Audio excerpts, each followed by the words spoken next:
You are listening to Productivity Straight Talk with your host, Amber De La Garza. Amber is a sought-after productivity coach, trainer, speaker, and writer who gives entrepreneurs the straight talk on personal productivity. No BS, fluff, or overused jargon. Just actionable strategies to get results and succeed in business. And here is your host, Amber De La Garza, the Productivity Specialist. Welcome, and thank you for listening to Productivity Straight Talk. Today is episode 155, From Victim to Victor, Using Your Failures to Fuel Your Growth. If you're a business owner who wants to improve your time management and elevate your productivity so you can maximize profits, reduce stress, and make time for what matters most, then you're in the right place, and I'm so glad you've joined me here today. In this episode, we're going to dive into the topic of jumping back on the saddle, better equipped than before your fall, so that you can effectively use your failures as a foundation for monumental growth. I want to make sure that if you have not done so, that you have gone over and grabbed my free Take Back Your Time mini training. If you have enjoyed these episodes of Productivity Straight Talk, then I know you're going to enjoy this training. It's going to be you and me. It's a training on demand, and I'm going to show you how to reclaim 30 minutes back each and every day. So head on over to theproductivityspecialist.com/take back your time. And now, let's get to the straight talk. This week, my son turned 10 years old and my business turned 8 years old.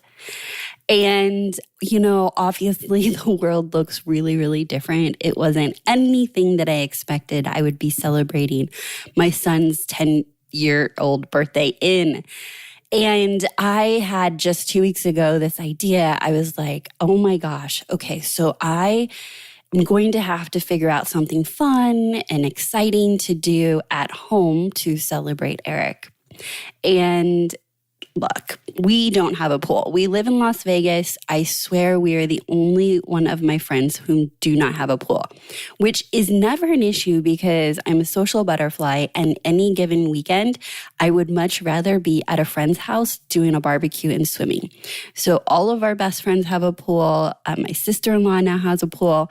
And so it's never been an issue until we have these stay-at-home orders and no one's throwing barbecues or parties.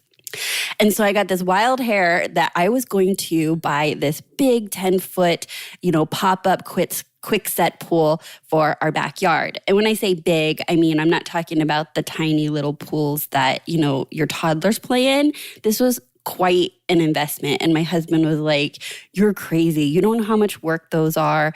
I was like, no, it's worth it. Like, we're going to be home this summer. It's so hot. Eric's going to have a fun time playing in it. He wants this. This is all he wanted, was to be able to swim for his birthday. And so off I went. I found this pool and enrolled my husband in the idea. And just in Amber's true form, the pool wasn't enough. Then I was like, well, if we're going to be spending more time in the backyard, I want to overhaul the backyard. And so this led to a family adventure of about 6 hours. I'd say hanging out in the backyard, but we were working our butts off in the backyard because I had all these ideas of what I wanted to do and clean up and replant and all that good stuff. So we really put in the work so that we could enjoy our backyard. Now, I'm telling you all of this because we're getting to a point. So now, the very next day after we spent all day cleaning up the backyard and setting up the pool, we had like 30 to 40 mile an hour winds for 3 days straight in Vegas.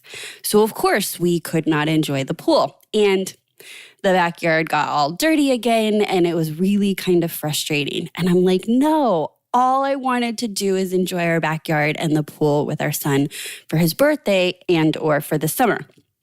So the next day was this Tuesday, and it was gorgeous, like the perfect weather. And so I couldn't wait to finish my day in the office and barbecue and go out and go into the pool. And so as I was barbecuing, I was like, are you ready, Eric? Like, we're going to get you in the pool. Now, you got to imagine the scene here. So this is one of those pop-up pools, and we kind of forgot we needed like something to step on to get into the pool. because it's like 3 feet tall.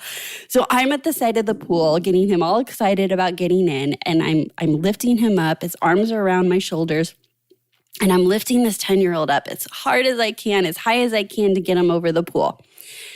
And just as he puts his toe in the water, a bee comes and stings him. Out of nowhere. And this kid was screaming. Screaming at the top of his lungs. Just imagine. We had no idea there was bees. It was so unexpected, but apparently it was sitting on the water right where he stuck his first toe in. So, of course, immediately he is back around my shoulders, tighter than ever. I don't really actually know what happened yet. He can't talk. And so I run over with him around me to the patio and I lay him down and I realize the bee is still stuck on his foot. And this was I don't even know. It was just so unexpected. He was devastated, just screaming. And so we calm him down, get the bee off of him, put ice on him. And now we decide clearly we need to shift gears for the night plans. But it was clear because he was screaming to me, he is never getting in the pool again. He will never go swimming in that pool again.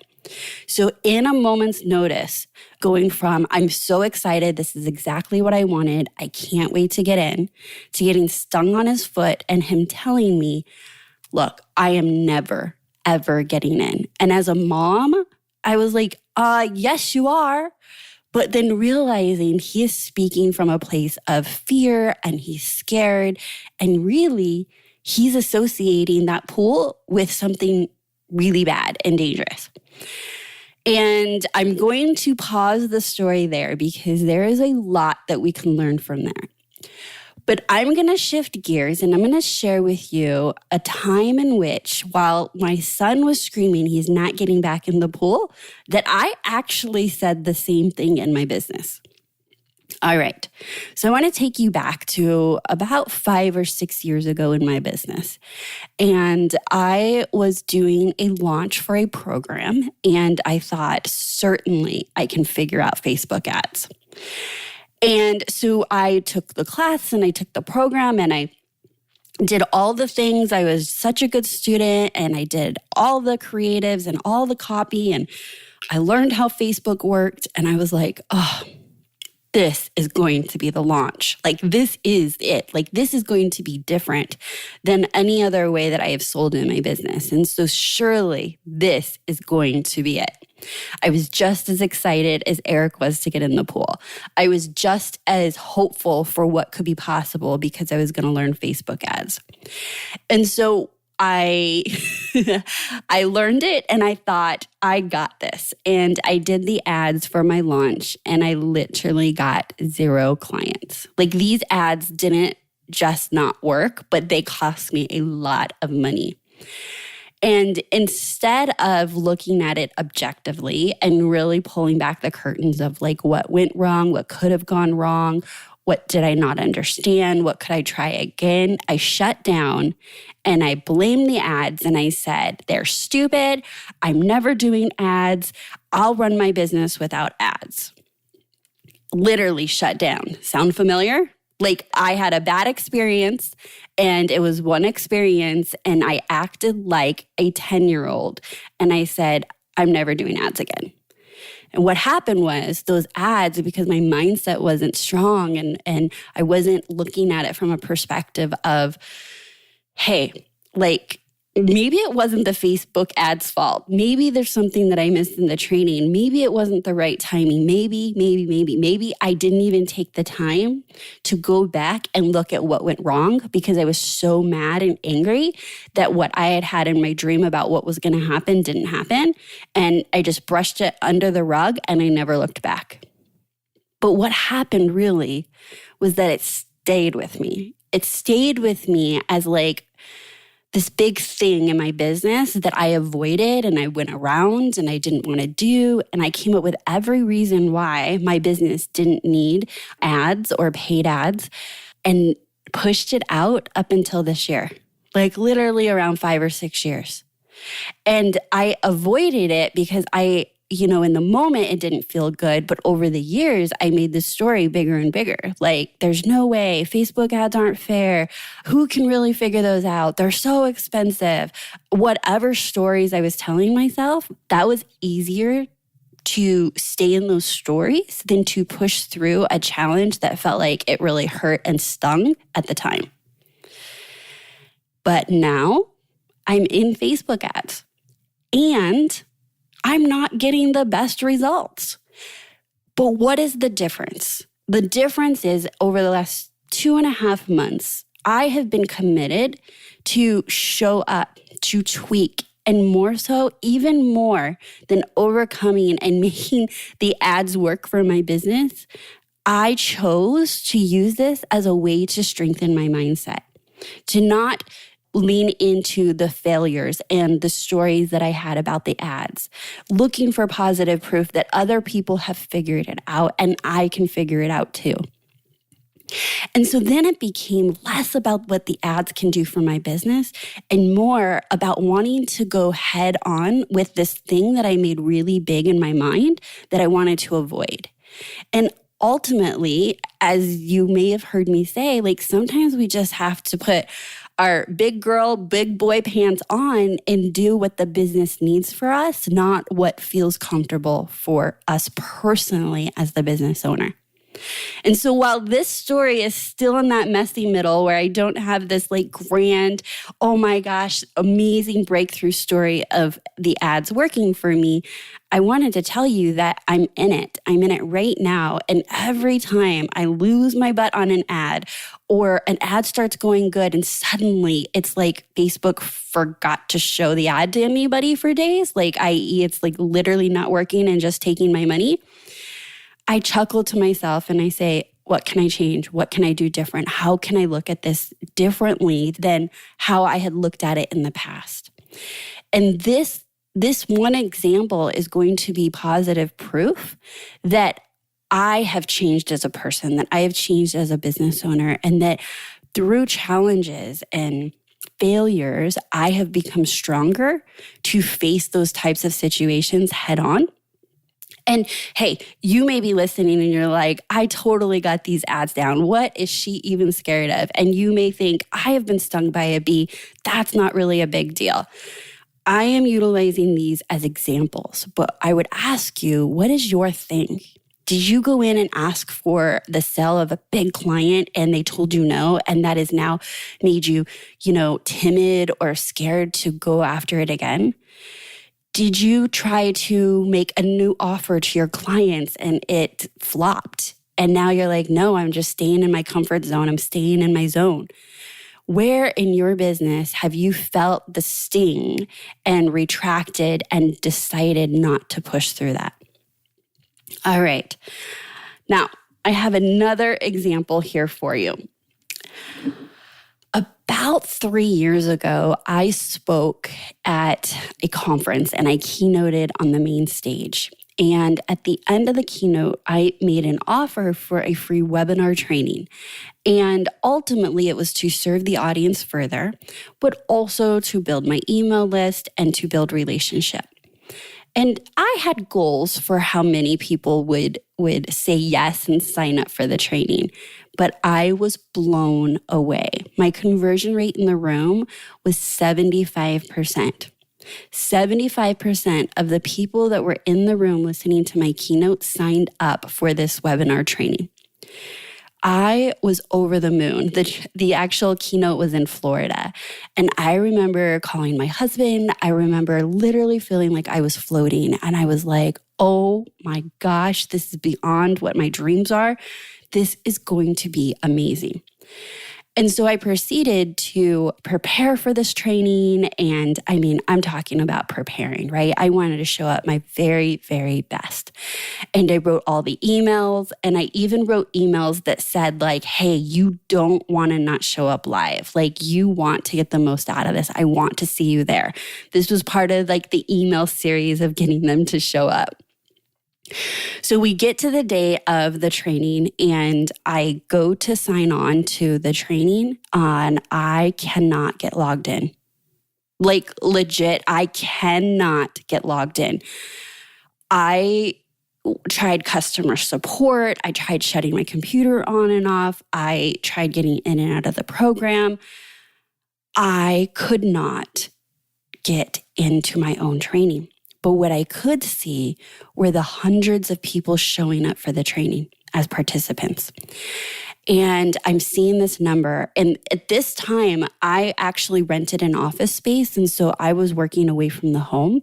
And so it was just me, myself, and I in this office space. And I am watching hundreds of people show up to this training, and I cannot get on. And so now it's like 15 or 20 minutes later. Obviously, people are flying off. Like they think they have the wrong time or they're not going to wait for me. And I was humiliated. I mean, I was devastated. I actually have the pictures. I'm going to look for the pictures. I'll post them on social. You can look for them. But I even took a picture of me like bawling in my office by myself because I thought in that moment when it felt so hard, I was like, oh my gosh, this is going to make a great story someday. Like someday, this is going to make a great story. So I wanted to like kind of like capture like those emotions and the feelings and like what was actually happening in those moments of like feeling like I cannot believe this is happening. Now, what I did was after realizing clearly the training is not going, I was a mess. Like I was not in my right headspace. Like obviously I was like, this isn't fair. I cannot believe this happened. And so I called a girlfriend and I called my husband, right? And you'll find that in these times, this is the perfect example of leaning on your, what I like to call your special advisory council. These are the people that you go to when you're in times of hardship or your mindset's not right or you're making a decision and you need to bounce that off of people that you trust.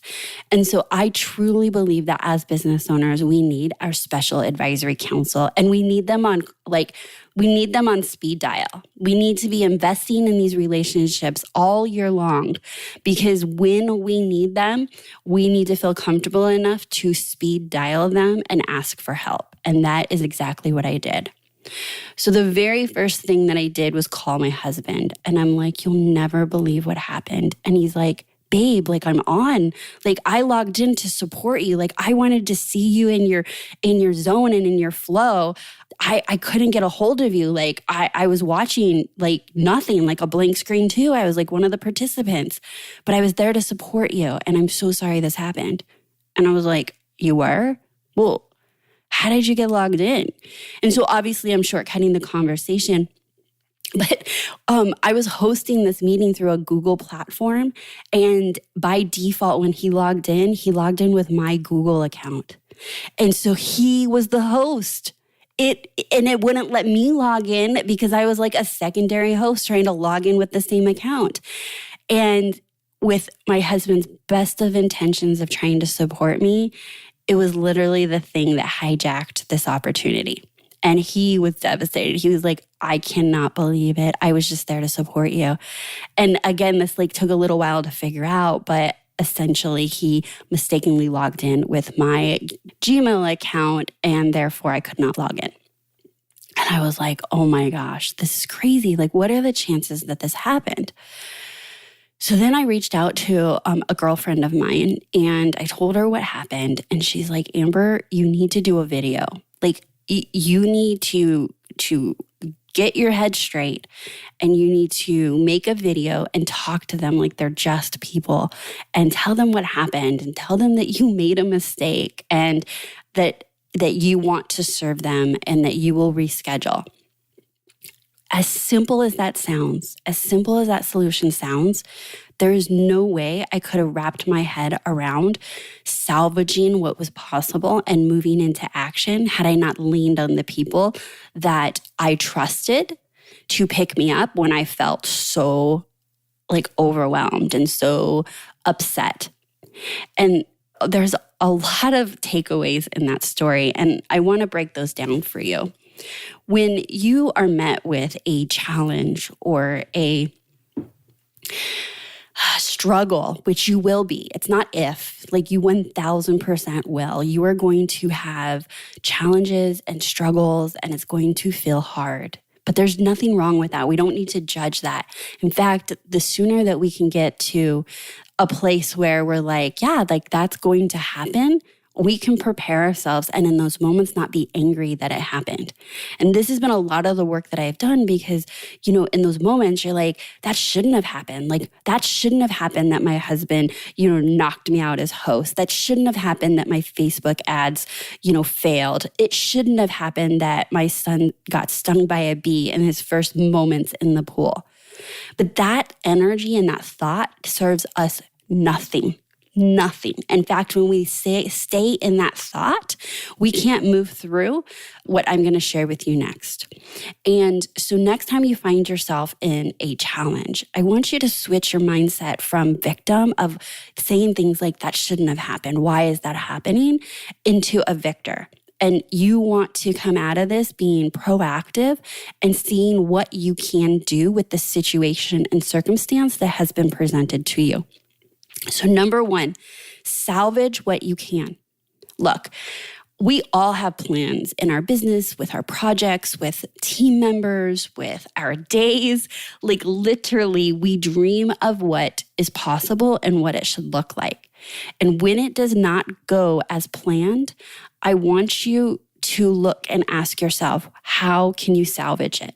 And that's what I did with the support of my special advisory council was I was able to look at how can I salvage this? Yes, I'm not going to get all the same people to show up again on the training, but if I do this video, if I'm honest with them, if I just show up as me, what are the chances that I can salvage the training and they'll show up again?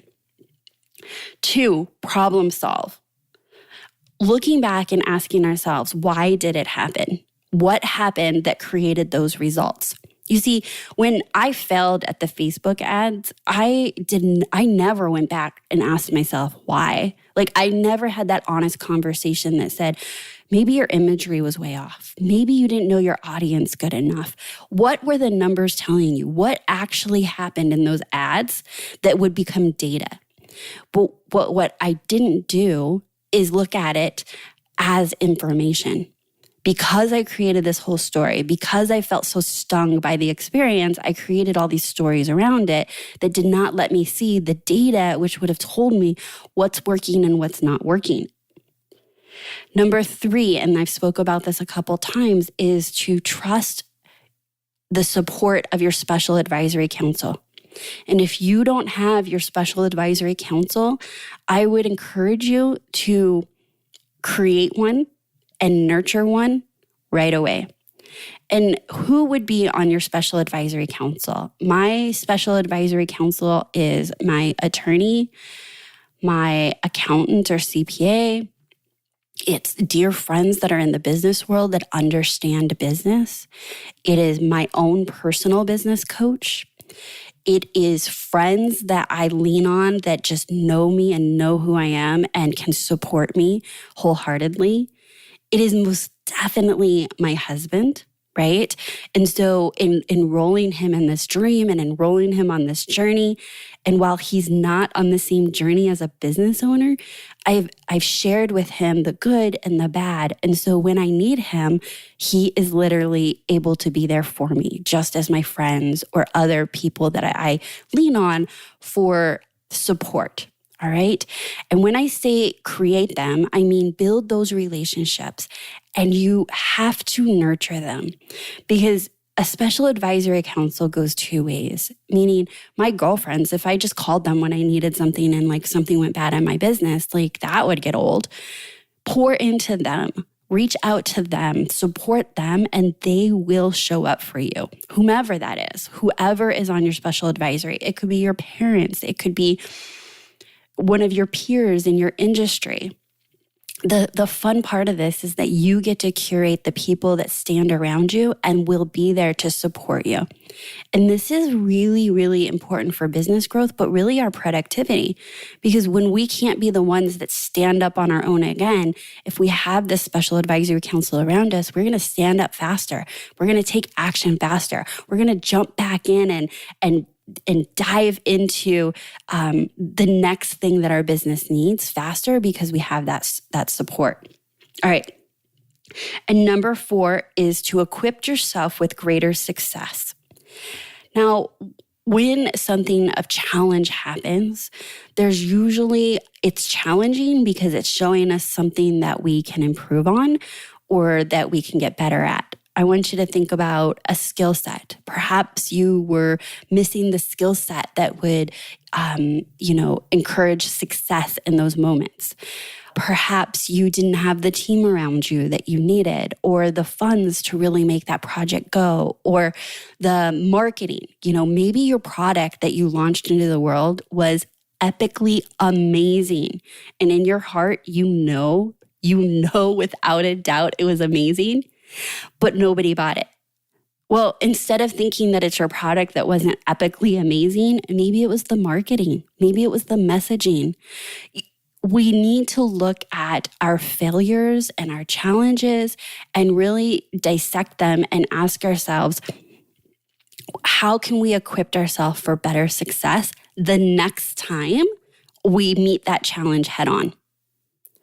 All right, so that's the 4 takeaways I want you to take away. Number 1 is salvage what you can. Number 2, problem solve, about asking yourself, why did it not work? Number 3, trust your trusted advisory council and lean on them. And number 4 is equip yourself to greater success next time. All right, guys, so here's the deal. What I want most for each of you is to encourage you to meet your challenges head on and to push through them, because what will happen is you will use that challenge now as positive proof for the next challenge that will inevitably come in your way. And that even past the results that you'll get from pushing through that challenge in your business or life, but the sheer amount of confidence you'll get that you do have what it takes to push through hard things will serve you and your business and ultimately you accomplishing your dreams. All right, so back to Eric. I am his mom, and I'm like, oh my gosh, this was terrible. And I totally get that he does not want to go back in the pool because he's associating the pool with getting stung. But he's got to get back into the saddle, right? Like he's got to get back in. And yes, I want to be a good parent and not let him be devastated and afraid of bees forever. But 2, I worked my butt off in that backyard and I thought very thoughtfully to get him this pool and put the money into it. And I'm like, those were my first thoughts. And I was like, no way is he not getting back in this pool. But more than that, it was, I wanted to teach him that even when you're scared, even when something bad happens, that we have to meet it head on. And so this was the conversation I was having while holding the ice on his leg. Babe, we're going to get back in that pool because guess what? You're sitting here watching cartoons and mom's holding you with ice on your leg. And it seems like you totally got through this bee sting thing. And the other good thing is we now know you're not allergic to bees. And what I was doing was literally changing the story, because if I let him take over and just tell the story that he was telling himself, he would have never gotten in that pool. And I'm happy to report that the next day he was in the pool. Now, we did cautionarily look at the pool and make sure there's no bees around and ensuring that it does not happen again. But he did go back into the pool. And because he got right back in the pool, he's now rewritten that script. And hopefully, him getting stung is going to be a faint memory in his childhood, and he will enjoy pools forever. And so I'm going to encourage you, whatever story or situation has come up as you're hearing me tell these stories for you in your business and life, to ask yourself, are you ready to meet that challenge head on? Are you ready to rewrite that story? Are you ready to push through in the hopes and dreams that you'll be on the other side of that challenge and that it will serve your business and perhaps propel you towards your goals? That you're not running your business based on limited beliefs and hiding from certain areas because they didn't feel good, i.e. Facebook ads for me.